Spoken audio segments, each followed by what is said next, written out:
స్తోత్రం, హల్లెలూయా. భయపడద్దు చెల్లెమా, సమస్యలకు భయపడదు. ఏదైనా సరే ఒకవేళ మేబీ లేకపోవచ్చు అనే మాకేం సమస్యలు నేను వేసుకుంటాను. చెల్లెమా తమ్ముడా, ఈ లైఫ్ లో వింటున్న ప్రతి ఒక్కరితో ఒక మాట చెప్తున్నా, సమస్య నిన్ను భయపెడుతుంది కానీ దేవుడు అంటున్నాడు భయపడొద్దని. ఈ రోజు ఈ పునరుద్ధాన దినమా, ఈ ఆదివారం దేవుడు నీతో మాట్లాడుతున్నాడు. సమస్యను చూసి భయపడద్దు, పరిస్థితులు చూసి భయపడద్దు. ప్రజలు చెప్తారు యేసు ప్రభువుని నమ్ముకుంటే ఏమైంది, ఇక అయిపోయింది, ఇక వద్దులే, ఇక పత్తి చేయొద్దులే అంటారు. యాయుడు మాత్రం ఒకటే చేశాడు, భయపడకుండా యేసు ప్రభు వారి కోసం కనిపెట్టుకున్నాడు. యేసు ప్రభు కోసం కనిపెట్టుకున్న యాయుడు సిగ్గుపడలేదు ప్రజల్లో. దేవుని స్తోత్రం, హల్లెలూయా. ఈ రోజు నిన్ను నన్ను సిగ్గుపరచిన దేవుడు మనకున్నాడు.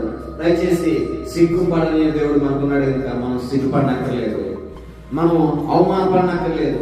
దేవుడు నమ్మదగిన దేవుడు. తల ఎత్తుకొని భక్తి చేద్దాం, ఇంకా ఆత్మీయంగా ముందుకెళ్దాం. ఇంకొకటి, ఆయన సిగ్గుపడిన విషయాల్లో ఇంకొక ఆయన ఉన్నాడు. మార్కు సువార్త 10:40-46 ఒక ఆయన తగులుతాడు. ఎందుకంటే దావీదు గురించి అంత కనపరుసు సిగ్గుపడినిచ్చాడా? దావీదు ప్రభుని నమ్ముకొని సిగ్గుపడ్డా?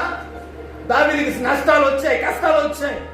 దేవుని నమ్ముకుంటే అది జరిగింది, ఇది జరిగింది, కార్లు, బంగ్లాలు. ఈ సువార్త నేను ఎప్పటికీ చెప్పలేదు, చెప్పను కూడా.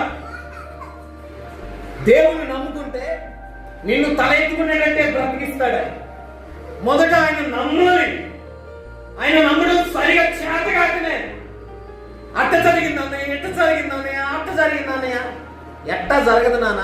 మనం సరిగా నమ్మాలి. దేవుని స్తోత్రాలు.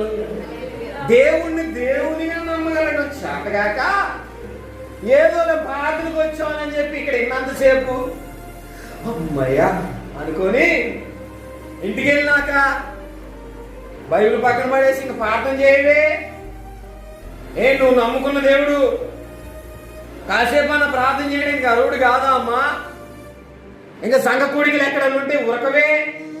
ఏం బాతోలే, నీ విశ్వాసం అంతవరకేనా? సరిగా నమ్మాలి కదా. నమ్ముకున్న దానికి అన్నదానికి నిదర్శనం ఏంటో తెలుసా? ఆయన నమ్ముకున్నవాడు ఆయన వెంబడిస్తూనే ఉంటాడు. గట్టిగా చప్పలు కొట్టి కొట్టండి, గట్టి కొట్టండి, మళ్ళీ కొట్టండి, నా ప్రభుని కనపరచండి. మొట్టమొదటి తప్ప ఆయన నమ్ముకున్నవాడు ఆయన వెంబడిస్తూనే ఉంటాడు. దేవుని స్తోత్రం, హల్లెలూయా. అది కష్టమైనా, అది నష్టమైనా, అది ఏదైనా, ఒకవేళ పరిస్థితి చేయదారిపోయింది.